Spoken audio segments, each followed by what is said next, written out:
ये incline plane है, angle of inclination 30 degree, mu की वैल्यू 2√3/5 और इसकी हाइट है 10 मीटर। ठीक है, आपको ये बताना है कि इस ब्लॉक का एक्सेलरेशन कितना होगा। अगर इसका एफ की वैल्यू 5 न्यूटन है और इस एफ की वैल्यू 10 न्यूटन है और इस एफ की वैल्यू 20 न्यूटन है, ये 3 क्वेश्चन है वास्तव में, और तीनों ही क्वेश्चंस में ब्लॉक का एक्सेलरेशन आपको बताना है। ये 3 क्वेश्चंस हैं, एक क्वेश्चन में एफ की वैल्यू लेनी है 5 न्यूटन, दूसरे में एफ की वैल्यू लेनी है 10 न्यूटन और तीसरे वाले में एफ की वैल्यू लेनी है 20 न्यूटन। और तीनों ही केसेस में आपको ये बताना है कि इस ब्लॉक का एक्सेलरेशन क्या होगा इस केस में। ठीक है ना। सुन, आप कैसे करोगे बताइए। आप यहाँ पे इसके अंदर जो है ना, एक पहले तो एमजी कंपाउंड ले लो आप। यार एक्सेलरेशन कैसे निकलता है ये बताओ आप मुझे। एक्सेलरेशन कैसे निकालते हैं? नेट फोर्स बाय नेट मास से। नेट फोर्स बाय नेट मास। तो नेट फोर्स भी कैसे निकालोगे? पहले सारे फोर्सेस दिखाओगे उसके ऊपर जो लग रहे हैं, सारे फोर्सेस दिखाओगे, फिर उनका नेट लोगे आप। ठीक है, फिर नेट फोर्स बाय मास करोगे, उसी से आंसर निकल के आएगा। तो एक काम करो, कंपाउंड्स लो पहले। एक इधर आएगा, एक इधर आएगा। इधर क्या आएगा? mg sin theta. mg sin theta कितना हो जाएगा यहाँ पे? 25 न्यूटन।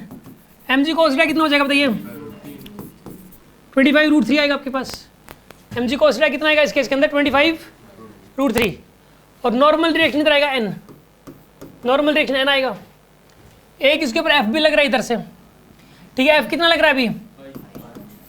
5 न्यूटन। ये नॉर्मल डायरेक्शन इस 25√3 को बैलेंस कर लेगा। समझ में आ रही है बात आपको? अब बताइए इस पे नेट फोर्स कितना लगेगा? नेट फोर्स लगेगा इसके ऊपर 30 न्यूटन। नेट फोर्स लगेगा इसके ऊपर 30 न्यूटन। समझ में आ रही बात आपको?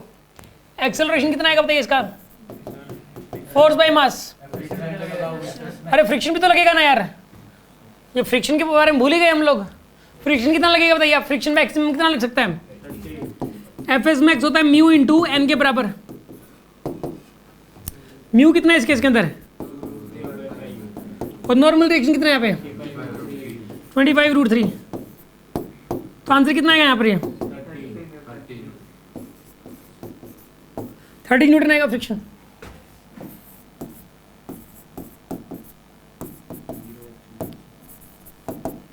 फ्रिक्शन आएगा 30 न्यूटन। तो इधर आएगा 30, इधर भी 30। नेट फोर्स क्या हो जाएगा इस पे? तो net force 0 divide by m। Acceleration कितना आएगा इसके अंदर? 0 आएगा एक्सेलरेशन। ठीक है ना। तो आंसर आएगा 0। आपने देखो अभी ना mg का ये वाला कंपोनेंट है gdg रहेगा, नॉर्मल डायरेक्शन है gdg रहेगा, ये 25 भी है gdg रहेगा। बस इस 5 की जगह क्या कर दिया आपने? 10। अगर आप इस 5 की जगह 10 करोगे तो नेट फोर्स कितना हो जाएगा फिर? 5।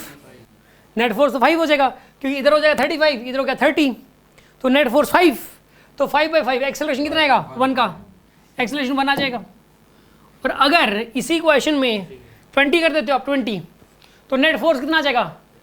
15 आएगा नेट फोर्स। तो 15/5 करो, एक्सेलरेशन कितना आएगा इसमें? एक्सेलरेशन 3 आ जाएगा। अरे बात समझ में आएगी नहीं आई आपको? कोई डाउट है किसी के मन में? हाँ जी, कोई शक किसी को इसमें?